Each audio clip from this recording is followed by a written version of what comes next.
ਵਾਹਿਗੁਰੂ ਜੀ ਕਾ ਖਾਲਸਾ ਵਾਹਿਗੁਰੂ ਜੀ ਕੀ ਫਤਿਹ। ਇਕਬਾਣੀ ਚੈਨਲ ਵੇਖਣ ਵਾਲੇ ਸਾਰੇ ਦਰਸ਼ਕਾਂ ਦਾ ਸਵਾਗਤ ਹੈ। ਤੇ ਦਰਸ਼ਕੋ, ਮੈਨੂੰ ਉਮੀਦ ਹੈ ਪਰਮਾਤਮਾ ਵਾਹਿਗੁਰੂ ਦੀ ਮਿਹਰ ਦੇ ਨਾਲ ਤੁਸੀਂ ਸਾਰੇ ਆਪਣੇ ਘਰਾਂ ਦੇ ਵਿੱਚ ਬਿਲਕੁਲ ਠੀਕ ਠਾਕ ਹੋਵੋਗੇ।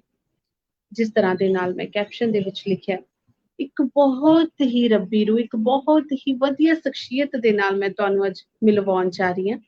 ਮੈਂ ਕੈਪਸ਼ਨ ਦੇ ਵਿੱਚ ਸ਼ਾਇਦ ਜੋ ਮੈਂ ਵਰਡ ਲਿਖਿਆ ਨਾ, ਮਤਰੇਈ ਮਾਂ, ਉਸ ਰੂਹ ਦੇ ਰਹੀ ਮੈਂ ਵਰਤਿਆ, ਸ਼ਾਇਦ ਮੈਨੂੰ ਨਹੀਂ ਵਰਤਣਾ ਚਾਹੀਦਾ ਸੀਗਾ।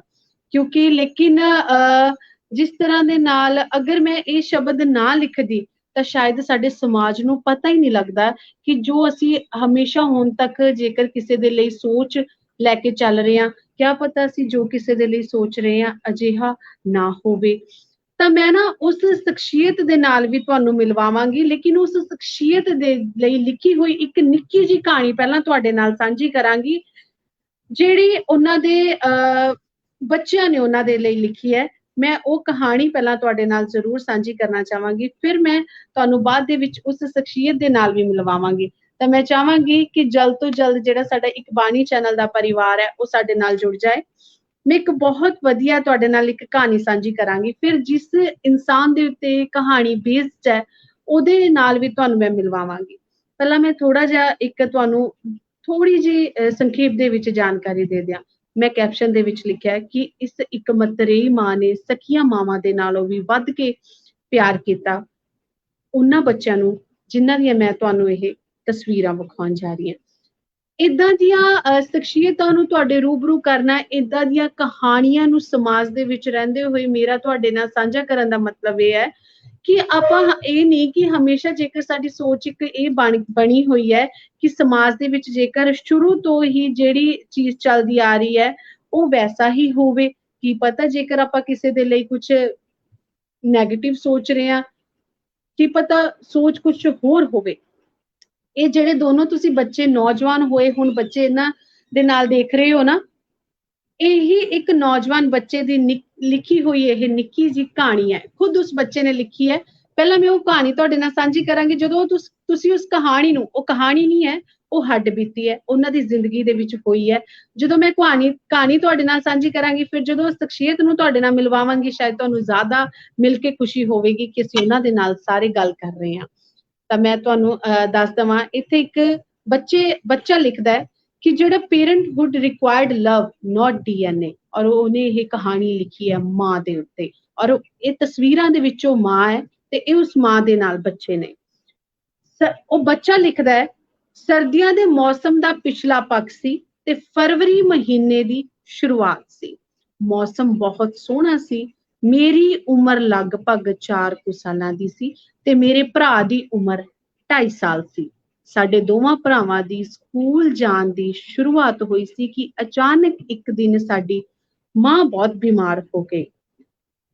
ਉਸ ਦਿਨ ਸਾਡੀ ਦਾਦੀ ਜੀ ਵੀ ਘਰ ਨਹੀਂ ਸੀ। ਕਿਸੇ ਰਿਸ਼ਤੇਦਾਰੀ ਵਿੱਚ ਗਏ ਹੋਏ ਸੀ। ਮੇਰੇ ਡੈਡੀ ਜੀ ਖੇਤਾਂ ਤੋਂ ਆਏ ਤੇ ਮੰਮੀ ਨੂੰ ਡਾਕਟਰ ਕੋਲ ਲੈ ਕੇ ਗਏ। ਡਾਕਟਰ ਨੇ ਦਵਾਈ ਦਿੱਤੀ ਤੇ ਆਰਾਮ ਕਰਨ ਦੇ ਲਈ ਕਿਹਾ। ਸਾਡੀ ਮੰਮੀ ਨੂੰ ਆਰਾਮ ਤਾਂ ਕਰਨਾ ਮਿਲਦਾ ਹੀ ਨਹੀਂ ਸੀ। ਇਹ ਬੱਚਾ ਲਿਖ ਰਿਹਾ, ਉਹ ਬੱਚੇ ਦੀਆਂ ਭਾਵਨਾਵਾਂ ਨੇ। ਕਿਉਂਕਿ ਘਰ ਵਿੱਚ ਕਾਫੀ ਜ਼ਿਆਦਾ ਮੱਝਾਂ ਰੱਖੀਆਂ ਹੋਈਆਂ ਸੀ ਤੇ ਦੋਵੇਂ ਟਾਈਮ ਮਾਂ ਨੂੰ ਧਾਰ ਕੱਢਣੀ ਪੈਂਦੀ ਸੀ। ਥੋੜੇ ਦਿਨ ਬੀਤ ਜਾਣ ਦੇ ਬਾਅਦ ਮੰਮੀ ਦੇ ਫਿਰ ਪੇਟ ਦਰਦ ਮੰਮੀ ਦੇ ਫਿਰ ਪੇਟ ਵਿੱਚ ਦਰਦ ਹੋਣ ਲੱਗਿਆ। ਸਾਨੂੰ ਡੈਡੀ ਨੇ ਦੱਸਿਆ ਕਿ ਦਰਦ ਵੀ ਬਹੁਤ ਜ਼ਿਆਦਾ ਹੋਣ ਲੱਗਿਆ। ਮੰਮੀ ਬੇਹੋਸ਼ ਹੋ ਗਏ ਸਨ ਤੇ ਡੈਡੀ ਮੰਮੀ ਨੂੰ ਹਸਪਤਾਲ ਲੈ ਕੇ ਚਲੇ ਗਏ ਸੀ। ਅਸੀਂ ਦੋਵੇਂ ਭਰਾ ਬਹੁਤ ਛੋਟੇ ਸੀ, ਸਾਨੂੰ ਪਤਾ ਨਹੀਂ ਲੱਗ ਰਿਹਾ ਸੀ ਕਿ ਕੀ ਹੋ ਰਿਹਾ।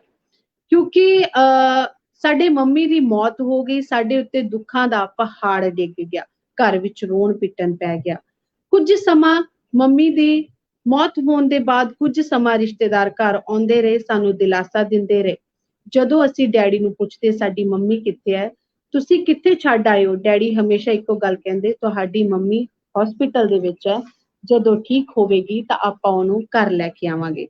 ਏਦਾਂ ਕਹਿ ਕੇ ਉਹਨਾਂ ਨਿੱਕੇ ਨਿੱਕੇ ਬੱਚਿਆਂ ਨੂੰ ਉਹਨਾਂ ਦੇ ਡੈਡੀ ਚੁੱਪ ਕਰਾਉਂਦੇ। ਕਿਉਂਕਿ ਨਿੱਕੇ ਨਿੱਕੇ, ਇੱਕ 2.5 ਸਾਲ ਦਾ ਬੱਚਾ ਤੇ ਇੱਕ 4 ਸਾਲ ਦਾ ਬੱਚਾ। ਔਰ ਇਹ ਜਿਹੜੀਆਂ ਤਸਵੀਰਾਂ 'ਚ ਤੁਸੀਂ ਦੋਨੇ ਬੱਚੇ ਦੇਖ ਰਹੇ ਹੋ, ਅੱਜ ਇਹ ਬੱਚੇ ਕੈਨੇਡਾ ਨੇ ਇਹ ਇਹਨਾਂ ਦੋਨਾਂ ਬੱਚਿਆਂ ਦੀ ਮੈਂ ਕਹਾਣੀ ਤੁਹਾਨੂੰ ਸੁਣਾ ਰਹੀ ਹਾਂ, ਔਰ ਇਹਨਾਂ ਦੋਨਾਂ ਬੱਚਿਆਂ ਦੀ ਲਿਖੀ ਹੋਈ ਕਹਾਣੀ ਹੈ। ਇਹਨਾਂ ਦੀ ਇਸ ਬੱਚੇ ਦੀ ਲਿਖੀ ਹੋਈ ਕਹਾਣੀ ਹੈ। ਬੱਚਾ ਲਿਖਦਾ ਹੈ, ਸਮਾਂ ਬੀਤਦਾ ਗਿਆ, ਕੁਝ ਮਹੀਨੇ ਬਾਅਦ ਸਾਡੇ ਘਰ ਵਿੱਚ ਡੈਡੀ ਦਾ ਦੂਜਾ ਵਿਆਹ ਕਰਨ ਦੀਆਂ ਗੱਲਾਂ ਹੋਣ ਲੱਗੀਆਂ। ਡੈਡੀ ਦੂਜਾ ਵਿਆਹ ਕਰਵਾਉਣ ਦੇ ਲਈ ਬਿਲਕੁਲ ਵੀ ਨਹੀਂ ਸੀ ਮੰਨਦੇ। ਫਿਰ ਭੂਆ ਜੀ ਆਏ ਤੇ ਉਹਨਾਂ ਨੇ ਡੈਡੀ ਨੂੰ ਬਹੁਤ ਸਮਝਾਇਆ ਕਿ ਜ਼ਿੰਦਗੀ ਬਹੁਤ ਲੰਬੀ ਹੈ, ਇਸ ਤਰ੍ਹਾਂ ਨਹੀਂ ਲੰਘਣੀ। ਮੰਮੀ ਦੀ ਮੌਤ ਸਮੇਂ ਡੈਡੀ ਦੀ ਉਮਰ ਸਿਰਫ 27 ਸਾਲਾਂ ਦੀ ਸੀ। ਡੈਡੀ ਕਹਿੰਦੇ ਸੀ ਕਿ ਪਤਾ ਨਹੀਂ ਦੂਜੇ ਵਿਆਹ ਵਾਲੀ ਕਿਹੋ ਜਿਹੀ ਆਵੇਗੀ। ਮਨ ਵਿੱਚ ਬਹੁਤ ਡਰ ਸੀ ਕਿਉਂਕਿ ਦੋਵਾਂ ਬੱਚਿਆਂ ਦੀ ਪਰਵਰਿਸ਼ ਕਰਨੀ ਸੀ। ਪਰ ਇਹ ਸਾਰੀਆਂ ਗੱਲਾਂ ਕਰਦੇ ਕਰਾਉਂਦੇ ਡੈਡੀ ਦੀ ਦੂਜੀ ਜਗ੍ਹਾ ਰਿਸ਼ਤਾ ਡੈਡੀ ਦਾ ਪੱਕਾ ਕਰ ਦਿੱਤਾ। ਜਿਸ ਕੁੜੀ ਨਾਲ ਰਿਸ਼ਤਾ ਹੋਇਆ ਉਹ ਅਨਮੈਰਿਡ ਸੀ ਤੇ ਡੈਡੀ ਤੋਂ 3 ਸਾਲ ਛੋਟੀ ਵੀ ਸੀ। ਰੱਬ ਦੀ ਰਜ਼ਾ ਨੂੰ ਮੰਨਣ ਵਾਲੀ ਸੀ ਤੇ ਅੰਮ੍ਰਿਤ ਧਾਰੀ ਉਹ ਬੱਚੀ ਸੀ। ਇਹ ਜਿਸ ਬੱਚੀ ਦੀ ਮੈਂ ਗੱਲ ਕਰ ਰਹੀ ਹਾਂ, ਅੱਜ ਉਸ ਬੱਚੀ ਨੂੰ ਹੀ ਤੁਹਾਡੇ ਨਾਲ ਮਿਲਵਾਉਣ ਜਾ ਰਹੀ ਹਾਂ, ਉਸ ਮਾਂ ਨੂੰ ਤੁਹਾਡੇ ਨਾਲ ਮਿਲਵਾਉਣ ਜਾ ਰਹੀ ਹਾਂ। ਕਿਉਂਕਿ ਜਦੋਂ ਮੈਂ ਇਹ ਕਹਾਣੀ ਤੁਹਾਨੂੰ ਤਾਂ ਦੱਸੀ ਹੈ ਕਿ ਪਤਾ ਲੱਗ ਜਾਵੇ ਕੀ ਸ਼ਖਸੀਅਤ ਹੈ ਉਸ ਬੇਟੀ ਦੀ, ਉਸ ਬੱਚੀ ਦੀ, ਜਿਹਦੇ ਨਾਲ ਮੈਂ ਤੁਹਾਡੀ ਮਿਲਵਾਉਣ ਜਾ ਰਹੀ ਹਾਂ। ਕਿਉਂਕਿ ਜਿੰਨੀ ਦੇਰ ਤੱਕ ਅੱਜ ਕੱਲ ਸਾਡੀ ਇਹ ਸੋਚ ਹੋ ਗਈ ਹੈ ਨਾ ਕਿ ਜਿੰਨੀ ਦੇਰ ਤੱਕ ਅਸੀਂ ਕਿਸੇ ਵੀ ਚੀਜ਼ ਨੂੰ ਜੜ ਤੋਂ ਨਹੀਂ ਸਮਝਦੇ, ਸ਼ਾਇਦ ਅਸੀਂ ਉਹਦੇ ਵਿੱਚ ਜ਼ਿਆਦਾ ਬਿਲੀਵ ਨਹੀਂ ਕਰਦੇ। ਮੈਂ ਹਲੇ ਕਹਾਣੀ ਤੁਹਾਨੂੰ ਸਿਰਫ ਅੱਧੀ ਦੱਸੀ ਹੈ। ਅਗਾਂਹ ਕੀ ਹੋਇਆ ਜਦੋਂ ਮੈਂ ਉਸ ਸ਼ਖਸੀਅਤ ਨੂੰ ਤੁਹਾਡੇ ਰੂਬਰੂ ਕਰਾਂਗੀ ਤਾਂ ਉਹ ਤੁਹਾਨੂੰ ਆਪ ਦੱਸਣਗੇ। ਤਾਂ ਮੈਨੂੰ ਬਹੁਤ ਹੀ ਖੁਸ਼ੀ ਹੋ ਰਹੀ ਹੈ ਉਸ ਮਾਂ ਨੂੰ ਤੁਹਾਡੇ ਨਾਲ ਮਿਲਵਾਉਂਦਿਆਂ ਹੋਇਆਂ। ਸਭ ਤੋਂ ਪਹਿਲਾਂ ਤਾਂ ਮੈਂ ਉਹਨਾਂ ਦਾ ਬਹੁਤ-ਬਹੁਤ ਸਵਾਗਤ ਕਰਦੀ ਹਾਂ ਇਕਬਾਣੀ ਚੈਨਲ ਦੇ ਉੱਤੇ। ਜੀ ਵਾਹਿਗੁਰੂ ਜੀ ਕਾ ਖਾਲਸਾ, ਵਾਹਿਗੁਰੂ ਜੀ ਕੀ ਫਤਿਹ। ਅੱਛਾ, ਮੇਰੀ ਆਵਾਜ਼ ਤੁਹਾਨੂੰ ਆ ਰਹੀ ਹੈ? ਹਾਂਜੀ ਆ ਰਹੀ ਹੈ, ਠੀਕ ਆ ਰਹੀ ਹੈ। ਸਭ ਤੋਂ ਪਹਿਲਾਂ ਤਾਂ ਮੈਨੂੰ ਬਹੁਤ ਖੁਸ਼ੀ ਮਹਿਸੂਸ ਹੋ ਰਹੀ ਹੈ ਕਿ ਮੈਂ ਤੁਹਾਡੇ ਨਾਲ ਗੱਲ ਕਰ ਰਹੀ ਹਾਂ ਇੱਕ ਉਸ ਬਹੁਤ ਹੀ ਪਿਓਰ ਸੋਲ ਦੇ ਨਾਲ, ਬਹੁਤ ਹੀ ਪਵਿੱਤਰ ਰੂਹ ਦੇ ਨਾਲ, ਜਿਨ੍ਹਾਂ ਨੂੰ ਸ਼ਾਇਦ ਪਤਾ ਹੈ ਕਿ ਸੇਵਾ ਭਾਵ ਕਿੱਦਾਂ ਦਾ। ਇਹ ਤੁਸੀਂ ਆਪਣੇ ਬੇਟੇ ਦੀ ਲਿਖੀ ਹੋਈ ਮੈਨੂੰ WhatsApp ਕੀਤੀ, ਜੋ ਉਹਨੇ ਆਪਣੀ ਜ਼ਿੰਦਗੀ ਦੇ ਵਿੱਚ ਸੋਚਿਆ, ਜੋ ਹੰਡਾਇਆ। ਮੈਂ ਹਾਲੇ ਤੱਕ ਸਿਰਫ ਅੱਧਾ ਹੀ ਪੜ੍ਹਿਆ, ਲੇਕਿਨ ਅਗਾਂਹ ਦਾ ਅਸੀਂ ਤੁਹਾਡੇ ਕੋਲੋਂ ਸੁਣਾਂਗੇ। ਕਿਉਂਕਿ ਮੈਂ ਕੈਪਸ਼ਨ ਦੇ ਵਿੱਚ ਲਿਖਿਆ ਕਿ ਮੇਰਾ ਦਿਲ ਨਹੀਂ ਕਰ ਰਿਹਾ ਸੀ ਕਿ ਮੈਂ ਮਤਰੇਈ ਸ਼ਬਦ ਤੁਹਾਡੇ ਲਈ ਵਰਤਾਂ, ਲੇਕਿਨ ਇਸ ਸਮਾਜ ਨੂੰ ਸਮਝਾਉਣ ਦੇ ਲਈ, ਇਸ ਸਮਾਜ ਨੂੰ ਸੇਧ ਦੇਣ ਦੇ ਲਈ ਉਹ ਸ਼ਬਦ ਮੈਨੂੰ ਵਰਤਣਾ ਪਿਆ। ਤਰਨਜੀਤ ਕੌਰ ਢਿੱਲੋਂ ਜੀ ਅੱਜ ਸਾਡੇ ਨਾਲ ਗੱਲ ਕਰ ਰਹੇ ਨੇ। ਇਹਨਾਂ ਨੇ ਆਪਣੀ ਜ਼ਿੰਦਗੀ ਦੇ ਵਿੱਚ ਉਹ ਸੇਵਾ ਕੀਤੀ ਹੈ, ਸ਼ਾਇਦ ਅਸੀਂ ਇੰਨਾ ਵੱਡਾ ਸੈਕਰੀਫਾਈਸ ਕਰਦੇ ਹੋਏ ਸ਼ਾਇਦ ਨਹੀਂ ਕਰ ਪਾਈਏ, ਪਰ ਵਾਹਿਗੁਰੂ ਜੀ ਨੇ ਇਹਨਾਂ ਪਾਸੋਂ ਸੇਵਾ ਲਈ। ਤਾਂ ਅਗਲੀ ਕਹਾਣੀ ਮੈਂ ਚਾਹਾਂਗੀ, ਅਗਲੀ ਗੱਲ ਨੂੰ ਤੁਸੀਂ ਕੰਪਲੀਟ ਕਰੋ ਕਿ ਤੁਸੀਂ ਕਿਸ ਤਰ੍ਹਾਂ ਦੇ ਨਾਲ ਇਹਨਾਂ ਬੱਚਿਆਂ ਨੂੰ ਪਾਲਿਆ। ਕਿਉਂਕਿ ਇਹਨਾਂ ਬੱਚਿਆਂ ਦੇ ਨਾਲ ਤੁਹਾਡਾ ਕੋਈ ਕਹਿੰਦੇ ਨੇ ਨਾ ਖੂਨ ਦਾ ਰਿਸ਼ਤਾ ਨਹੀਂ ਹੈ, ਪਰ ਸ਼ਾਇਦ ਪਿਛਲੇ ਜਨਮ ਦਾ ਕੋਈ ਰਿਸ਼ਤਾ ਹੈ। ਤਾਂ ਤੁਸੀਂ, ਮੈਂ ਚਾਹਾਂਗੀ ਕਿ ਇੱਕ ਵਾਰੀ ਸਾਡੇ ਨਾਲ ਉਹ ਸਾਰੀ ਗੱਲ ਸਾਂਝੀ ਕਰੋ। ਹਾਂਜੀ, ਵਾਹਿਗੁਰੂ ਜੀ ਕਾ ਖਾਲਸਾ, ਵਾਹਿਗੁਰੂ ਜੀ ਕੀ ਵਾਹਿਗੁਰੂ ਜੀ ਫਤਿਹ। ਕੀ ਫਤਿਹ। ਭੈਣ ਜੀ, ਜਦੋਂ ਇਹਨਾਂ ਦੀ ਮੰਮੀ ਦੀ ਡੈਥ ਹੋ ਗਈ, ਫਿਰ ਇਹਨਾਂ ਦੇ ਡੈਡੀ ਦਾ ਵਿਆਹ ਮੇਰੇ ਨਾਲ ਹੋ ਗਿਆ ਜੀ। ਹਾਂਜੀ, ਮੈਰਿਜ ਹੋਣ ਤੋਂ ਬਾਅਦ ਬੱਚੇ ਬਿਲਕੁਲ ਛੋਟੇ ਛੋਟੇ ਸੀਗੇ। ਜਿਸ ਦਿਨ ਮੈਂ ਵਿਆਹੀ ਹੋਈ ਵੀ ਆਈ, ਉਸ ਦਿਨ ਵੀ ਇਹਨਾਂ ਨੂੰ ਆਏ ਸੀ ਵੀ ਡੈਡੀ ਨੇ ਹਸਪੀਟਲ ਤੋਂ ਮੰਮੀ ਨੂੰ ਸਾਡੀ ਨੂੰ ਲੈ ਕੇ ਆਉਣਾ ਏ। ਬੱਚਿਆਂ ਨੂੰ ਜੀ ਦੱਸਿਆ ਨੀ ਸੀ ਕਿ ਅੱਜ ਵਿਆਹ ਹੈ, ਵੀ ਮੈਂ ਕਿਸ ਤਰ੍ਹਾਂ। ਉਹਨਾਂ ਨੇ ਕਿਹਾ ਵੀ ਤੁਹਾਡੀ ਮੰਮੀ ਨੂੰ ਅੱਜ ਮੈਂ ਹਸਪੀਟਲ ਤੋਂ ਲੈ ਕੇ ਆਉਣਾ ਹੈ। ਜਦੋਂ ਮੈਂ ਵਿਆਹੀ ਜੀ ਆਈ, ਉਹ ਗੱਡੀ ਦੇ ਕੋਲ ਆਲੇ ਦੁਆਲੇ ਫਿਰਦੇ ਸੀ ਬੱਚੇ ਵੀ ਸਾਡੀ ਮੰਮੀ ਨੂੰ ਲੈ ਕੇ ਆ ਗਏ ਹਸਪੀਟਲ ਤੋਂ। ਬੱਚੇ ਛੋਟੇ ਸੀ ਜੀ ਬਸ। ਜਦੋਂ ਮੈਂ ਆਈ, ਜਦੋਂ ਘਰਾਂ ਬੈਠੀ ਆ ਕੇ ਮੇਰੇ ਕੋਲ ਆਲੇ ਦੁਆਲੇ ਦੋਨੋਂ ਗੋਡੇ ਫੜ ਕੇ ਮੇਰੇ ਬੈਠ ਗਏ ਵੀ ਜੀ ਸਾਡੀ ਮੰਮੀ ਆ ਗਈ। ਮੇਰੇ ਮੂੰਹ ਵੱਲ ਦੇਖਦੇ ਰਹੇ। ਹਾਂਜੀ, ਮੇਰੇ ਮੂੰਹ ਵੱਲ ਦੇਖਦੇ ਰਹੇ। ਇੱਕ ਤਸਵੀਰ ਵੀ ਲੱਗੀ ਹੋਈ ਸੀਗੀ ਕਮਰੇ ਦੇ ਵਿੱਚ, ਉਹਨਾਂ ਦੀ ਪਹਿਲੀ ਮੰਮੀ ਦੀ ਤੇ ਡੈਡੀ ਦੀ। ਉਹਦੇ ਵੱਲ ਵੀ ਦੇਖਦੇ ਸੀ, ਮੇਰੇ ਵੱਲ ਵੀ ਦੇਖਦੇ ਸੀ ਉਹ। ਹਾਂਜੀ, ਬੜੇ ਪਿਆਰੇ ਬੱਚੇ ਸੀ, ਛੋਟੇ ਸੀ, ਮਾਸੂਮੀਅਤ ਸੀ ਉਹਨਾਂ ਦੇ ਵਿੱਚ। ਉਹਨਾਂ ਨੂੰ ਇੰਨਾ ਪਤਾ ਨਹੀਂ ਸੀ ਹੈ ਵੀ ਇਹ ਹੋਰ ਮੰਮੀ ਆ ਹੁਣ ਸਾਡੀ। ਬਸ ਉਹ ਜੀ ਸਮਝ ਹੀ ਗਏ ਕਿ ਸਾਡੀ ਉਹੀ ਮੰਮੀ ਆ ਗਈ। ਹਾਂਜੀ, ਛੋਟੇ ਲੇਕਿਨ ਸੀ। ਇਹ ਬਿਲਕੁਲ, ਲੇਕਿਨ ਇਹ ਡਿਪੈਂਡ ਤੇ ਤੁਹਾਡੇ ਤੇ ਕਰਦਾ ਕਿ ਕਿਸ ਤਰ੍ਹਾਂ ਦੇ ਨਾਲ ਤੁਸੀਂ ਬੱਚਿਆਂ ਨੂੰ ਪਿਆਰ ਕੀਤਾ, ਕਿਸ ਤਰ੍ਹਾਂ ਦੇ ਨਾਲ ਉਹਨਾਂ ਨੂੰ ਕਦੀ ਮਹਿਸੂਸ ਹੀ ਨਹੀਂ ਹੋਣ ਦਿੱਤਾ।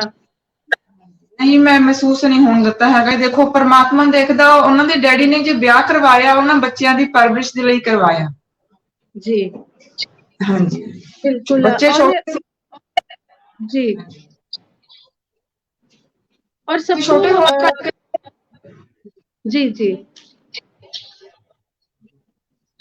ਛੋਟੇ ਹੋਣ ਕਰਕੇ ਦੇਖੋ, ਜਦੋਂ ਕਿਸੇ ਦੀ ਵਾਈਫ ਦੀ ਇਸ ਤਰ੍ਹਾਂ ਡੈਥ ਹੁੰਦੀ ਹੈ ਜਾਂ ਕਿਸੇ ਤਰੀਕੇ ਦੇ ਨਾਲ ਵਿਛੋੜਾ ਪੈਂਦਾ ਏ, ਫਿਰ ਉਹ ਜਦੋਂ ਵਿਆਹ ਕਰਵਾਉਂਦਾ ਸਿਰਫ ਉਹਨੂੰ ਇਹ ਹੁੰਦਾ ਵੀ ਮੇਰੇ ਬੱਚਿਆਂ ਦਾ ਪਾਲਣ ਪੋਸ਼ਣ ਚੰਗੀ ਤਰ੍ਹਾਂ ਹੋ ਜਾਵੇ। ਪਾਲਣ ਪੋਸ਼ਣ ਦੇ ਲਈ ਆਪਣਾ ਵਿਆਹ ਕਰਵਾਉਂਦਾ, ਜੀ ਉਹ ਨਾ ਚੰਗੀ ਤਰ੍ਹਾਂ ਕਰਿਆ ਜਾਵੇ ਫਿਰ ਤਾਂ ਰੱਬ ਦੀ ਦਰਗਾਹ ਦੇ ਵਿੱਚ ਲੇਖਾ ਦੇਣਾ ਪੈਣਾ ਹੈ। ਜੀ ਮੈਂ ਉਸ ਗੱਲ ਨੂੰ ਮੁੱਖ ਰੱਖ ਕੇ ਹਾਂਜੀ ਬੱਚਿਆਂ ਦਾ ਪਾਲਣ ਪੋਸ਼ਣ ਕਰਿਆ। ਬੱਚਿਆਂ ਦੀ ਸ਼ੁਰੂਆਤ ਸੀ ਪੜ੍ਹਾਈ ਦੀ, ਜੇ ਸ਼ੁਰੂ ਹੋਈ ਸੀ, ਬੱਚੇ ਪੜ੍ਹਦੇ ਗਏ, ਚੰਗਾ ਪਿਆਰ ਭਾਵਨਾ ਮੇਰੇ ਨਾਲ ਬੜਾ ਵਧੀਆ ਸਮਾਂ ਬਤੀਤ ਕਰਿਆ ਉਹਨਾਂ ਨੇ, ਬਹੁਤ ਲਾਡ ਪਿਆਰ ਕਰਦੇ ਰਹੇ। ਮੈਨੂੰ ਵੀ ਕਦੇ ਏਦਾਂ ਨਹੀਂ ਲੱਗਿਆ ਹੈ ਵੀ ਬੱਚੇ ਕੋਈ ਹੋਰ ਹੋਣਗੇ। ਸ਼ਾਇਦ ਜੀ ਹੋ ਸਕਦਾ, ਮੈਨੂੰ ਏਦਾਂ ਲੱਗਦਾ ਵੀ ਮੇਰੇ ਪੇਟ ਤੋਂ ਜਨਮੇ ਹੋਏ ਬੱਚੇ ਮੇਰੇ ਹੁੰਦੇ ਸ਼ਾਇਦ ਇੰਨਾ ਪਿਆਰ ਨਾ ਕਰਦੇ ਮੈਨੂੰ, ਜਿੰਨਾ ਪਿਆਰ ਉਹਨਾਂ ਨੇ ਮੈਨੂੰ ਕਰਿਆ। ਬਿਲਕੁਲ। ਪਰ ਮੈਂ ਇੱਥੇ ਇੱਕ ਜ਼ਰੂਰ ਗੱਲ ਪੁੱਛਣਾ ਚਾਹਾਂਗੀ ਕਿ ਦੇਖੋ ਸਮਾਜ ਦੇ ਵਿੱਚ ਕਿੰਨਾ ਜ਼ਰੂਰੀ ਹੋ ਗਿਆ ਜਦੋਂ ਕਿਸੇ ਵੀ ਬੱਚਿਆਂ ਦੀ ਮਾਂ ਦੀ ਮੌਤ ਹੋ ਜਾਂਦੀ ਹੈ, ਤਾਂ ਹਮੇਸ਼ਾ ਏਦਾਂ ਕਿਉਂ ਆਪਾਂ ਇਹ ਸੋਚ ਲੈਂਦੇ ਹਾਂ, ਸ਼ਾਇਦ ਇਹ ਸਮਾਜ ਦੇ ਵਿੱਚ ਹੁੰਦਾ ਵੀ ਹੈ, ਬਹੁਤ ਘੱਟ ਮਾਵਾਂ ਨੇ ਐਸੀਆਂ, ਤੁਹਾਡੇ ਵਰਗੀਆਂ ਬਹੁਤ ਘੱਟ ਮਾਵਾਂ ਨੇ, ਪਰ ਸਮਾਜ ਦੇ ਵਿੱਚ ਅਜਿਹੀ ਸੋਚ ਲੈ ਕੇ ਵੀ ਚੱਲਿਆ ਜਾਂਦਾ ਨਾ ਕਿ ਹੁਣ ਬੱਚਿਆਂ ਦਾ ਪਤਾ ਨਹੀਂ ਕੀ ਹੋਊਗਾ, ਹੁਣ ਬੱਚੇ ਜ਼ਿੰਦਗੀ ਕਿਵੇਂ ਕੱਢਣਗੇ। ਤਾਂ ਕਿਉਂ ਨਾ ਮਤਲਬ ਆਪਣੇ ਕਿਸ ਤਰ੍ਹਾਂ ਦੇ ਨਾਲ ਆਪਣੇ ਆਪ ਨੂੰ, ਮਤਲਬ ਇੱਕ ਕੁੜੀ ਨੂੰ ਦੂਜੇ ਪਰਿਵਾਰ ਦੇ ਵਿੱਚ ਢਾਲ ਕੇ ਉਸ ਬੱਚਿਆਂ ਨੂੰ ਆਪਣੇ ਬੱਚੇ ਸਮਝ ਕੇ ਚੱਲਣਾ ਚਾਹੀਦਾ, ਤੁਸੀਂ ਕਿਉਂਕਿ ਤੁਸੀਂ ਤੇ ਉਹ ਜ਼ਿੰਦਗੀ ਜੀ ਹੈ ਨਾ। ਹਾਂਜੀ, ਦੇਖੋ ਇਹ ਤਾਂ ਪਰਮਾਤਮਾ ਨੇ ਬਲ ਬਖਸ਼ਿਆ ਮੈਨੂੰ, ਪਰਮਾਤਮਾ ਕਰਨੀ ਤੋਂ ਕੋਈ ਇੰਨਾ ਮੈਨੂੰ ਸਟਰੋਂਗ ਬਣਾਤਾ ਵੀ ਮੈਂ ਉਹਨਾਂ ਬੱਚਿਆਂ ਦੀ ਪਰਵਰਿਸ਼ ਕਰੀ, ਬੱਚੇ ਵੀ ਖੁਸ਼ ਹੈ ਤੇ ਮੈਂ ਵੀ ਖੁਸ਼ ਹੈ। ਮੈਨੂੰ ਬਹੁਤ ਡਰ ਲੱਗਦਾ ਤਾ ਵੀ ਪਰਮਾਤਮਾ ਦੀ ਦਰਗਾਹ ਦੇ ਵਿੱਚ ਜਾ ਕੇ ਲੇਖਾ ਦੇਣਾ ਪੈਣਾ। ਦੇਖੋ ਗੁਰੂ ਸਾਹਿਬ ਦੀ ਹਜ਼ੂਰੀ ਦੇ ਵਿੱਚ ਆਨੰਦ ਕਾਰਜ ਹੋਏ ਹੈ, ਉਹਨਾਂ ਦੀ ਮੈਂ ਮਾਂ ਬਣੀ ਹੈ। ਪਹਿਲਾਂ ਮੇਰੇ ਨਾਲ ਇਹ ਗੱਲ ਖੋਲੀ ਗਈ ਹੈ ਵੀ ਉਹਨਾਂ ਦੀ ਮਾਂ ਬਣਨਾ ਹੈ ਨਾ, ਮੈਂ ਕਿਹਾ ਮੈਨੂੰ ਮਨਜ਼ੂਰ ਹੈ, ਮੈਂ ਉਹਨਾਂ ਦੀ ਮਾਂ ਬਣੂੰਗੀ, ਉਹ ਮੇਰੇ ਬੱਚੇ ਬਣੂੰਗੇ। ਜੇ ਫਿਰ ਵੀ ਮੈਂ ਉਹਨਾਂ ਦੀ ਚੰਗੀ ਪਰਵਰਿਸ਼ ਨਾ ਕਰਦੀ, ਫਿਰ ਤਾਂ ਰੱਬ ਦੀ ਦਰਗਾਹ ਦੇ ਵਿੱਚ ਦੇਣਦਾਰ ਤਾਂ ਮੈਂ ਹੋਣਾ ਹੀ ਸੀ। ਮੈਨੂੰ ਬਿਲਕੁਲ। ਤਾਂ ਕੀ ਸਮਝਦੇ ਹੋ ਕਿ ਇੱਕ ਤੁਹਾਨੂੰ ਰੱਬ ਨੇ ਸੇਵਾ ਲਾਈ ਸੀ, ਉਸ ਸੇਵਾ ਨੂੰ ਤੁਸੀਂ ਪੂਰੇ ਤਨੋ ਮਨੋ ਕੀਤਾ ਹਨਾ, ਹਾਂਜੀ ਕਿਉਂਕਿ ਕੋਈ ਹਾਂਜੀ ਕਿਸੇ ਰੂਪ ਵਿੱਚ ਸੇਵਾ ਕਰਦਾ, ਕੋਈ ਕਿਸੇ ਰੂਪ ਵਿੱਚ ਸੇਵਾ ਕਰਦਾ। ਤਾਂ ਕਰਦਾ ਹਾਂਜੀ, ਮੈਨੂੰ ਤਾਂ ਘਰ ਦੇ ਬਿਲਕੁਲ ਵਿੱਚ ਮੈਨੂੰ ਤਾਂ ਘਰ ਦੇ ਵਿੱਚ ਸੇਵਾ ਮਿਲ ਗਈ ਬੱਚਿਆਂ ਦੀ। ਜੀ ਹਾਂਜੀ, ਮੈਨੂੰ ਵੈਸੇ ਵੀ ਦੇਖੋ ਜਦੋਂ ਕੋਈ ਸਟੇਜਾਂ ਤੇ ਰਾਗੀ ਕੋਈ ਕਵੀਸ਼ਰੀ ਗਾਉਂਦੇ ਹੈ, ਬੋਲਦੇ ਆ, ਕਈ ਵਾਰ ਬੋਲਦੇ ਹੁੰਦੇ ਆ ਨਾ ਵੀ ਮਾਮਾ ਭਾਵੇਂ ਹੋਵਣ ਪਰੀਆਂ, ਸ਼ਾਹੀ ਘਰੀ ਵਿਆਹੀਆਂ ਵਰੀਆਂ, ਨਾਲ ਹੁਸਨ ਦੇ ਡੱਕ ਡੱਕ ਭਰੀਆਂ, ਪਰ ਪੂਰਾ ਕਦੇ ਸ਼ਿੰਗਾਰ ਨਾ ਹੋਵੇ ਜੇ ਲਾਲਾਂ ਦਾ ਗਲ ਹਾਰ ਨਾ। ਮੈਂ ਉਸ ਗੱਲ ਨੂੰ ਕਰਿਆ ਵੀ ਮੈਂ ਏਦਾਂ ਦਾ ਗਲ ਦੇ ਵਿੱਚ ਹਾਰ ਪਾਇਆ ਉਹ ਲਾਲਾਂ ਦਾ, ਮੈਂ ਉਹਨਾਂ ਨੂੰ ਆਪਣਾ ਹੀ ਬਣਾ ਲਿਆ। ਮੈਨੂੰ ਕਿਤੇ ਆਈ ਲੱਗਿਆ ਨੀ ਹੈ ਜ਼ਿੰਦਗੀ ਦੇ ਵਿੱਚ, ਮੇਰੇ 20 ਸਾਲ ਹੋ ਗਏ, ਮੈਨੂੰ 20 ਸਾਲਾਂ ਦੇ ਵਿੱਚ ਕਦੇ ਏਦਾਂ ਨਹੀਂ ਲੱਗਿਆ ਹੈ ਵੀ ਮੇਰੇ ਬੱਚੇ ਨਹੀਂ ਹੈ। ਮੈਂ ਉਹਨਾਂ ਦੇ ਸਾਹਾਂ ਦੇ ਨਾਲ ਮੇਰੇ ਸਾਹ ਚੱਲਦੇ ਹੈ। ਮੈਂ ਹਰ ਇੱਕ ਮਤਰੇਈ ਮਾਂ ਨੂੰ ਇਹ ਕਹੂੰਗੀ ਵੀ ਜਦੋਂ ਉਹਨਾਂ ਦੇ ਮੰਮੀ ਦੀ ਬੱਚਿਆਂ ਦੀ ਕਿਸੇ ਡੈਥ ਹੋ ਜਾਂਦੀ ਜਾਂ ਕਿਸੇ ਵੀ ਕਾਰਨ ਕਰਕੇ ਵਿਛੋੜਾ ਪੈ ਜਾਂਦਾ ਹੈ ਨਾ, ਉਹਨਾਂ ਦਾ ਪਿਓ ਜੇ ਵਿਆਹ ਕਰਵਾਉਂਦਾ ਉਹ ਬੱਚਿਆਂ ਦੀ ਪਰਵਰਿਸ਼ ਲਈ ਕਰਵਾਉਂਦਾ। ਜੇ ਬੱਚਿਆਂ ਦੀ ਪਰਵਰਿਸ਼ ਨਾ ਹੋਵੇ ਕੋਈ ਫਾਇਦਾ ਨਹੀਂ ਹੈ। ਹਰ ਇੱਕ ਮਾਂ ਨੂੰ ਕਹੂੰਗੀ ਵੀ ਚੰਗੀ ਪਰਵਰਿਸ਼ ਕਰੋ ਬੱਚਿਆਂ ਦੀ, ਪਿਆਰ ਕਰੋ। ਬੱਚੇ ਇੱਕ ਰੱਬ ਦਾ ਰੂਪ ਹੁੰਦੇ ਹੈ, ਬੱਚੇ ਇੱਕ ਪਿਆਰ ਦੇ ਭੁੱਖੇ ਹੁੰਦੇ, ਜਿੰਨਾ ਆਪਾਂ ਪਿਆਰ ਬੱਚਿਆਂ ਨੂੰ ਕਰੂੰਗੇ ਬੱਚੇ ਉਨਾ ਹੀ ਸਾਨੂੰ ਕਰੂੰਗੇ। ਮੈਂ ਤਾਂ ਆਪਣੀ ਜ਼ਿੰਦਗੀ ਦੇ ਵਿੱਚ ਇਹ ਹੰਢਾਇਆ ਹੈ ਨਾ, ਮੈਂ ਕਹਿੰਦੀ ਵੀ ਜਿੰਨਾ ਪਿਆਰ ਉਹਨਾਂ ਨੇ ਮੈਨੂੰ ਕਰਿਆ ਵੀ ਮੈਂ ਕਦੇ ਸੋਚਿਆ ਵੀ ਨਹੀਂ ਸੀ ਮੈਨੂੰ ਬੱਚੇ ਇੰਨਾ ਪਿਆਰ ਕਰੂੰਗੇ। ਜਦੋਂ ਮੈਂ ਪਹਿਲੀ ਵਾਰ ਆਪਣੇ ਪੇਕੇ ਘਰ ਗਈ ਨਾ ਵਿਆਹ ਤੋਂ ਬਾਅਦ, ਉਹ ਜੀ ਦੋਨੋਂ ਬੱਚੇ ਮੇਰੇ ਨਾਲ ਗਏ, ਦੋਨੋਂ ਬੱਚੇ ਮੈਂ ਉਹਨਾਂ ਨੂੰ ਨਾਲ ਲੈ ਗਈ। ਮੈਂ ਜਦ ਮਾਂ ਹੀ ਬਣ ਗਈ, ਉਹਨਾਂ ਦੀ ਮੇਰਾ ਫਰਜ਼ ਬਣਦਾ ਸੀ ਉਹਨਾਂ ਨੂੰ ਜਦੋਂ ਉਹ ਨਾਲ ਲੱਗਦੇ, ਇੱਕ ਮਾਂ ਦੇ ਨਾਲ ਜਿਵੇਂ ਬੱਚਾ ਲੱਗਦਾ ਵੀ ਮੈਂ ਨਾਲ ਜਾਣਾ ਏ, ਮੈਂ ਉਹਨਾਂ ਨੂੰ ਆਪਣੇ ਪੇਕੇ ਘਰ ਨਾਲ ਲੈ ਗਈ। ਫਿਰ ਉੱਥੇ ਸਾਡੇ ਮੁਹੱਲੇ ਦੀਆਂ ਗਲੀ ਦੀਆਂ ਜਿਵੇਂ ਲੇਡੀਜ਼ ਆਉਂਦੀਆਂ, ਕੋਈ ਨਵੀਂ ਚੀਜ਼ ਹੁੰਦੀ ਹੈ ਦੇਖਣ ਨੂੰ ਵੀ ਕਿਸ ਤਰ੍ਹਾਂ ਜੀ ਦੇ ਬੱਚੇ ਨੇ, ਕਿਸ ਤਰ੍ਹਾਂ ਉਹ ਬੋਲਦੇ ਨੇ, ਕੀ ਕਹਿ ਕੇ ਬੁਲਾਉਂਦੇ ਨੇ। ਮੈਨੂੰ ਮੰਮੀ ਕਹਿੰਦੇ ਸੀ, ਪਹਿਲਾਂ ਤੋਂ ਸ਼ੁਰੂ ਤੋਂ ਹੀ ਮੰਮੀ ਕਹਿੰਦੇ ਸੀ। ਜੀ ਜਦੋਂ ਨਾ ਆਉਂਦੀ ਸੀ ਉਹ ਮੇਰੇ ਕੋਲ ਬੈਠੇ ਹੁੰਦੇ ਸੀ ਆਏ ਮੰਮੀ, ਉਹਨਾਂ ਨੇ ਬੜਾ ਖੁਸ਼ ਹੋਣਾ ਸਭ ਨੇ ਦੇਖ ਕੇ ਵੀ ਦੇਖੋ ਬੱਚੇ ਹੈ ਦੋ, ਇਹਨੂੰ ਜੀ ਇੱਕ ਅਨਮੈਰਿਡ ਕੁੜੀ ਹੈ, ਇਹਨੂੰ ਮੰਮੀ ਕਹਿ ਕੇ ਬੁਲਾਉਂਦੇ ਆ। ਮੈਨੂੰ ਜੀ ਕਦੇ ਵੀ ਏਦਾਂ ਸ਼ਰਮ ਨਹੀਂ ਆਈ ਹੈਗੀ, ਮੈਨੂੰ ਮੰਮੀ ਕਹਿੰਦੇ। ਮੈਂ ਹਰ ਜਗ੍ਹਾ ਜਿੱਥੇ ਵੀ ਜਾਣਾ ਮੈਂ ਬੱਚਿਆਂ ਨੂੰ ਨਾਲ ਲੈ ਕੇ ਜਾਂਦੀ ਸੀ। ਜੀ ਹਾਂਜੀ ਤਾਂ ਕੀ ਸਮਝੀਏ ਕਿ ਉਹਨਾਂ ਬੱਚਿਆਂ ਨੂੰ ਵੀ ਰੱਬ ਨੇ ਮਤਲਬ ਖੁਸ਼ਕਿਸਮਤ ਬੱਚੇ ਸਨ, ਕਿਉਂਕਿ ਇਸ ਸਮਾਜ ਦੇ ਵਿੱਚ ਬਹੁਤ ਘੱਟ ਏਦਾਂ ਦੀਆਂ ਮਾਵਾਂ ਮਿਲਦੀਆਂ ਨੇ। ਮਤਲਬ ਪਤਾ ਹੁੰਦਾ ਇੱਕ ਮਾਂ ਇੱਕ ਬੱਚੇ ਦਾ ਮਾਂ ਦਾ ਬੱਚਿਆਂ ਨਾਲੋਂ ਵਿਛੜ ਜਾਣਾ ਨਿੱਕੀ ਉਮਰ ਦੇ ਵਿੱਚ। ਤਾਂ ਜਦੋਂ ਇੱਕ ਜਿਹੜਾ 2.5 ਸਾਲ ਦਾ ਬੱਚਾ ਸੀ, ਉਹਨੇ ਜਦੋਂ ਪਹਿਲੀ ਵਾਰੀ ਤੁਹਾਨੂੰ ਮਿਲਿਆ, ਉਹ ਕੀ ਮਹਿਸੂਸ ਕਰਦਾ ਸੀ? ਮਤਲਬ ਕਿਸ ਤਰ੍ਹਾਂ ਦੇ ਨਾਲ? ਉਹ ਏਦਾਂ ਹੀ ਸਮਝਦਾ ਸੀ ਕਿ ਮੇਰੀ ਮਾਂ ਹੀ ਹੈ। ਹਾਂ, ਮੇਰੀ ਮਾਂ ਹੈ। ਉਹ ਇੱਕ ਦੀਵਾਰ ਤੇ ਨਾ ਤਸਵੀਰ ਲੱਗੀ ਹੋਈ ਸੀ, ਉਹਨੂੰ ਦੇਖਦਾ ਰਹਿੰਦਾ ਸੀ, ਮੈਨੂੰ ਵੀ ਦੇਖਦਾ ਸੀ, ਮੈਨੂੰ ਪੁੱਛਦਾ ਸੀ ਫਿਰ, ਮੰਮਾ ਤੁਹਾਡਾ ਮੂੰਹ ਸ਼ਕਲ ਇਸ ਤਰ੍ਹਾਂ ਦੀ ਕਿਉਂ ਹੋ ਗਈ? ਸ਼ਕਲ ਤਾਂ ਫਿਰ ਫਰਕ ਤਾਂ ਹੋਣਾ ਸੀ, ਦੇਖ ਲਓ। ਫਿਰ ਮੈਂ ਕਹਿਣਾ ਬੇਟਾ ਮੈਨੂੰ ਦਵਾਈ ਨੇ ਇਸ ਤਰ੍ਹਾਂ ਕਰਤਾ, ਮੈਂ ਹਸਪੀਟਲ ਰਹੀ ਹਾਂ, ਮੈਨੂੰ ਡਾਕਟਰਾਂ ਨੇ ਦਵਾਈ ਦਿੱਤੀ ਹੈ, ਇਸ ਕਰਕੇ ਮੇਰੀ ਸ਼ਕਲ ਦਾ ਇਸ ਤਰ੍ਹਾਂ ਫਰਕ ਪੈ ਗਿਆ। ਉਹਨੇ ਉਸ ਤਰ੍ਹਾਂ ਹੀ ਮੰਨ ਜਾਣਾ, ਬੱਚਾ ਸੀ ਨਾ।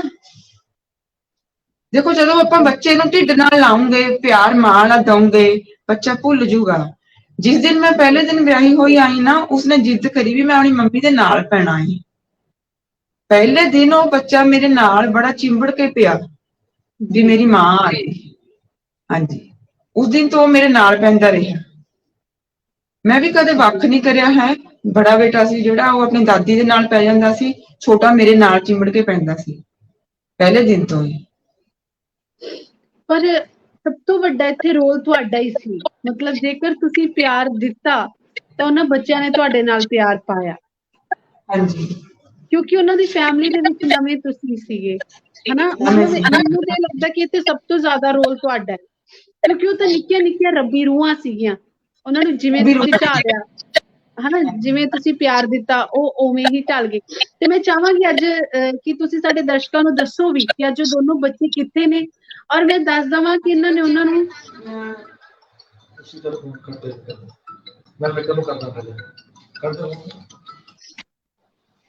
ਹਾਂਜੀ, ਬੇਟੇ ਦਾ ਫੋਨ ਆ ਗਿਆ ਸੀ, ਬੇਟੇ ਦਾ ਹੀ, ਹੁਣ ਮੈਂ ਜੀ ਕੱਟਿਆ ਜੀ ਹੀ। ਜੀ ਜੀ ਹਾਂਜੀ, ਜੀ। ਤੁਹਾਡੀ ਆਵਾਜ਼ ਘੱਟ ਆਉਣ ਲੱਗ ਗਈ ਮੈਨੂੰ। ਉਹ ਸ਼ਾਇਦ ਤੁਹਾਡਾ ਫੋਨ ਆਇਆ ਵਿੱਚ, ਇਸ ਕਰਕੇ। ਹੁਣ ਮੇਰੀ ਆਵਾਜ਼ ਆ ਰਹੀ ਹੈ? ਤੁਹਾਡੀ ਆਵਾਜ਼ ਘੱਟ ਆਉਣ ਲੱਗ ਗਈ। ਮੇਰੀ ਆਵਾਜ਼ ਬਿਲਕੁਲ ਘੱਟ ਹੈ? ਤੁਹਾਡੀ ਬਿਲਕੁਲ ਆਵਾਜ਼ ਘੱਟ ਆਉਣ ਲੱਗ ਗਈ। ਤੁਹਾਡਾ ਫੋਨ ਵਿੱਚ ਆਇਆ, ਇਸ ਕਰਕੇ ਮੇਰੀ ਆਵਾਜ਼ ਆ ਜਿਹੜੀ ਘੱਟ ਆ ਰਹੀ ਹੈ ਤੁਹਾਨੂੰ।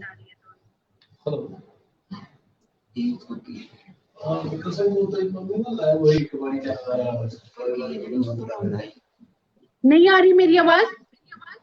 ਬਹੁਤ ਘੱਟ ਆ ਰਹੀ ਹੈ।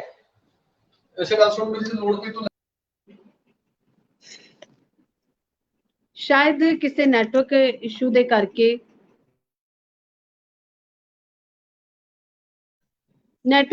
ਕਰਕੇ ਮੇਰੀ ਆਵਾਜ਼ ਉਹਨਾਂ ਤੱਕ ਨਹੀਂ ਪਹੁੰਚ ਰਹੀ। ਉਹਨਾਂ ਦੀ ਕੋਈ ਕਾਲ ਆਈ ਸੀ, ਲੇਕਿਨ ਮੈਂ ਚਾਹੁੰਦੀ ਸੀ ਕਿ ਇਸ ਮਾਂ ਨੂੰ ਤੁਹਾਡੇ ਰੂਬਰੂ ਕਰਾਂ, ਇਸ ਮਾਂ ਨੂੰ ਤੁਹਾਡੇ ਨਾਲ ਮਿਲਵਾਵਾਂ, ਕਿਉਂਕਿ ਮੈਨੂੰ ਲੱਗਦਾ ਮੇਰੀ ਜ਼ਿੰਦਗੀ ਦੇ ਵਿੱਚ ਅਜਿਹੀ ਮਾਂ ਦੇ ਨਾਲ ਮੈਂ ਪਹਿਲੀ ਵਾਰੀ ਮੁਲਾਕਾਤ ਕੀਤੀ ਹੋਵੇਗੀ। ਔਰ ਇਸ ਮਾਂ ਨੂੰ ਦੇਖ ਕੇ ਇੱਕ ਉਮੀਦ ਦੀ ਕਿਰਨ ਜੀ ਜਾਗੀ ਹੈ ਕਿ ਕੀ ਪਤਾ ਵੈਸੇ ਤਾਂ ਕਿਸੇ ਵੀ ਬੱਚੇ ਦੇ ਨਾਲ ਉਹ ਮਾਂ ਵਿਛੜੇ ਨਾ, ਕਿਸੇ ਵੀ ਬੱਚੇ ਦੀ ਮਾਂ ਨਾ ਮਰੇ, ਕਿਉਂਕਿ ਮਾਂ ਦੀ ਬੱਚਿਆਂ ਨੂੰ ਬਹੁਤ ਜ਼ਿਆਦਾ ਜ਼ਰੂਰਤ ਹੁੰਦੀ ਹੈ। ਲੇਕਿਨ ਰੱਬ ਦਾ ਭਾਣਾ ਵੀ ਮੰਨਣਾ ਪੈਂਦਾ ਹੈ, ਜੋ ਜਿੰਨੀ ਲਿਖਾ ਕੇ ਆਇਆ ਉਨੀ ਹੀ ਭੋਗ ਕੇ ਜਾਂਦਾ ਹੈ। ਤਾਂ ਇੱਥੇ ਉਹਨਾਂ ਦੋਨਾਂ ਬੱਚਿਆਂ ਦੀਆਂ, ਇਸ ਮਾਂ ਦੀਆਂ ਮੈਂ ਤੁਹਾਡੇ ਨਾਲ ਤਸਵੀਰਾਂ ਸਾਂਝੀਆਂ ਕੀਤੀਆਂ ਸੀ, ਤੇ ਨਾਲ ਹੀ ਤੁਹਾਨੂੰ ਦੱਸਿਆ ਸੀ ਕਿ ਇਹ ਉਹ ਮਤਰੇਈ ਮਾਂ ਹੈ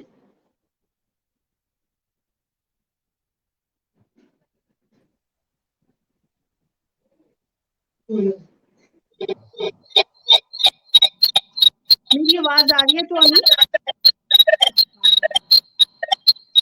मेरी आवाज आ रही है?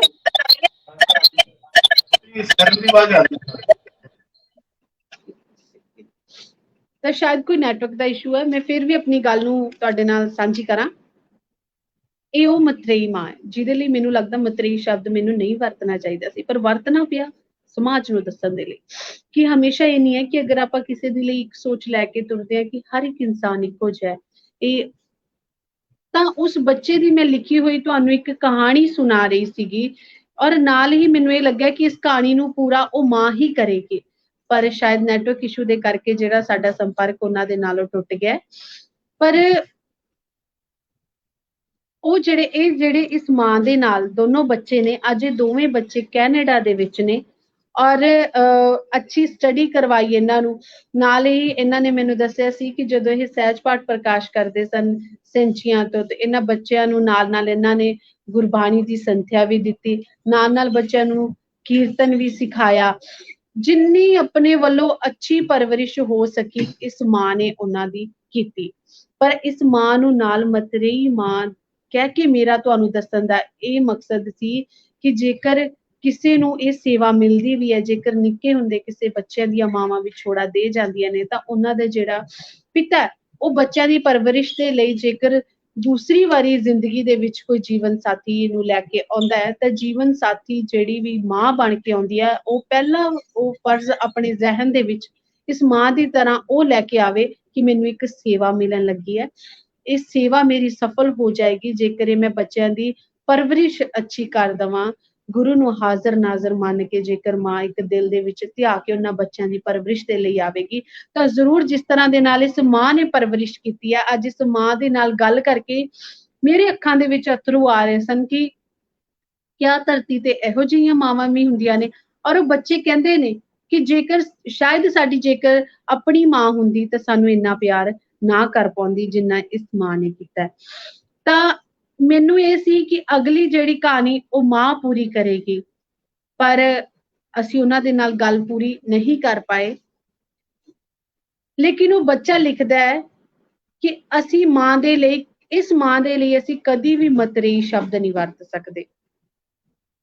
ਅਸੀਂ ਉਹਨਾਂ ਨੇ ਬੱਚੇ ਨੇ ਲਿਖਿਆ ਕਿ ਅਸੀਂ ਆਪਣੇ ਮੰਮੀ ਡੈਡੀ ਦੇ ਨਾਲ ਬਹੁਤ ਖੁਸ਼ ਹਾਂ, ਤੇ ਉਹ ਬੱਚਾ ਕਹਿ ਰਿਹਾ ਹੈ ਕਿ ਮੈਂ ਇਹੀ ਕਹੂੰਗਾ ਕਿ ਜੇ ਕਿਸੇ ਦੀ ਮਾਂ ਇਸ ਦੁਨੀਆ ਤੋਂ ਚਲੀ ਜਾਂਦੀ ਹੈ ਤਾਂ ਹੇ ਰੱਬਾ ਮੇਰੀ ਮਾਂ ਵਰਗੀ ਮਾਂ ਉਸਨੂੰ ਦੇ ਦੇਵੇ। ਕਿਉਂਕਿ ਇੱਕ ਬੱਚਾ ਸਮਝ ਸਕਦਾ ਹੈ ਜਦੋਂ ਉਸਦੀ ਮਾਂ ਦੁਨੀਆ ਤੋਂ ਚਲੀ ਜਾਂਦੀ ਹੈ ਤਾਂ ਸ਼ਾਇਦ ਬੱਚਿਆਂ ਦੀ ਪੂਰੀ ਦੁਨੀਆ ਹੀ ਖਤਮ ਹੋ ਜਾਂਦੀ ਹੈ।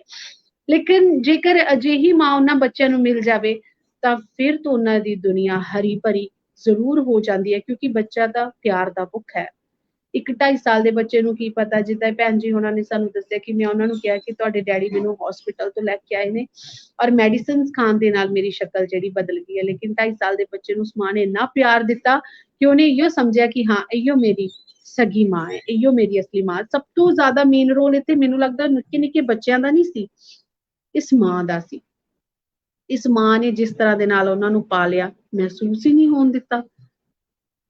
ਤਾਂ ਮੇਰੇ ਤੇ ਸ਼ਬਦ ਹੀ ਨਹੀਂ ਖਤਮ ਹੋ ਰਹੇ, ਮੇਰੀ ਗੱਲ ਹੀ ਨਹੀਂ ਖਤਮ ਹੋ ਰਹੀ ਕਿ ਕੀ ਕਹਿ ਕੇ ਉਸ ਮਾਂ ਦੇ ਲਈ ਮੈਂ ਸ਼ਬਦਾਂ ਨੂੰ ਰੋਕਾਂ, ਕੀ ਕਹਿ ਕੇ ਰੋਕਾਂ ਕਿ ਮਤਲਬ ਹੁਣ ਮੇਰਾ ਦਿਲ ਕਰਦਾ ਕਿ ਮੈਂ ਉਸ ਮਾਂ ਦੇ ਬਾਰੇ ਵਿੱਚ ਤੁਹਾਨੂੰ ਦੱਸਦੀ ਰਵਾਂ ਕਿਉਂਕਿ ਇੱਕ ਔਰਤ ਹੋਣ ਦੇ ਨਾਤੇ ਮੈਨੂੰ ਪਤਾ ਇੱਕ ਔਰਤ ਕਿਸ ਤਰ੍ਹਾਂ ਦੇ ਨਾਲ ਆਪਣੀ ਜ਼ਿੰਦਗੀ ਨੂੰ ਹੰਡਾਉਂਦੀ ਹੈ, ਆਪਣੀ ਜ਼ਿੰਦਗੀ ਬਸਰ ਕਰਦੀ ਹੈ।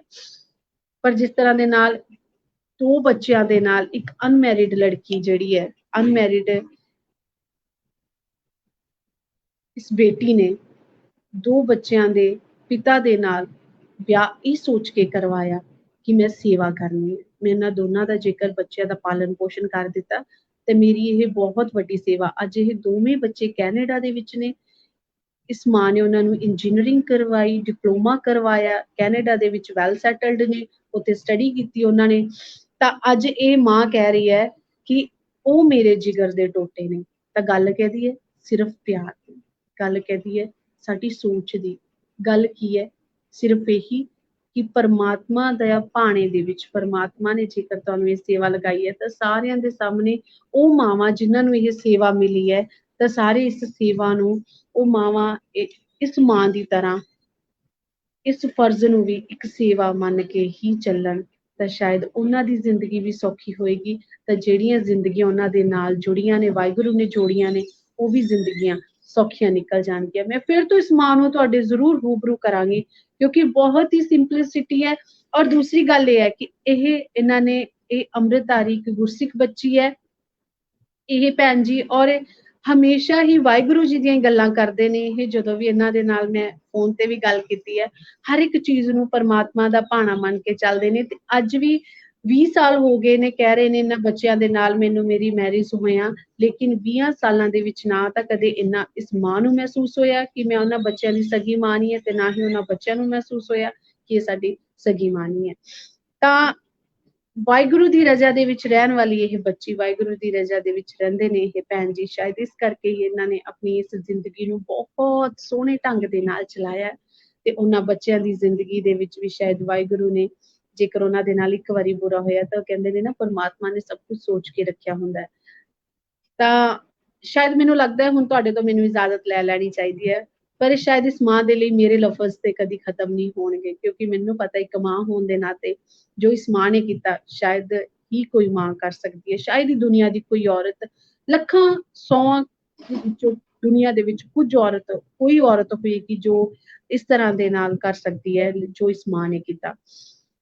ਤਾਂ ਹੁਣ ਵੇਲਾ ਹੋ ਗਿਆ ਤੁਹਾਡੇ ਤੋਂ ਇਜਾਜ਼ਤ ਲੈਣ ਦਾ, ਫਿਰ ਤੋਂ ਇਸ ਮਾਂ ਨੂੰ ਮੈਂ ਤੁਹਾਡੇ ਰੂਬਰੂ ਕਰਾਂਗੀ, ਤੇ ਮੈਂ ਇੱਕ ਵਾਰੀ ਫਿਰ ਤੋਂ ਕਵਾਂ ਕਿ ਇਸ ਮਾਂ ਦੇ ਲਈ ਮੇਰੇ ਸ਼ਬਦ ਸ਼ਾਇਦ ਘੱਟ ਰਹਿ ਗਏ ਹੋਣੇ ਨੇ, ਜਿਸ ਤਰ੍ਹਾਂ ਦੇ ਮੈਂ ਨਾਲ ਇਸ ਮਾਂ ਦੇ ਪਿਆਰ ਨੂੰ ਮੈਂ ਬਿਆਨ ਕਰ ਸਕਾਂ ਜੋ ਇਸ ਮਾਂ ਨੇ ਕੀਤਾ ਜ਼ਿੰਦਗੀ ਦੇ ਵਿੱਚ।